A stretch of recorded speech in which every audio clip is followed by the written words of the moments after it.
As the markets here rose because of that lack of violence in Ukraine, tensions between the United States and Russia are also rising. Some call it the worst superpower dispute since the Cold War.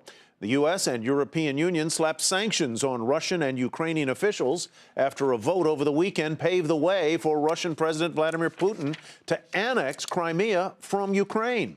The economic sanctions are the most visible signs of Western anger at Russia. Still, President Obama says a diplomatic solution can be reached before the tensions escalate further.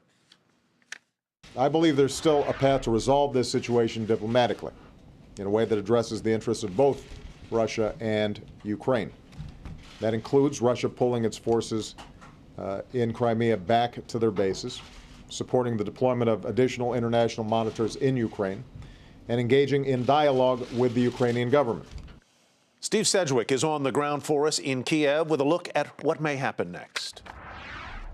Here in Ukraine on Monday, everyone digesting that huge yes vote to join the Russian Federation from the Crimean people.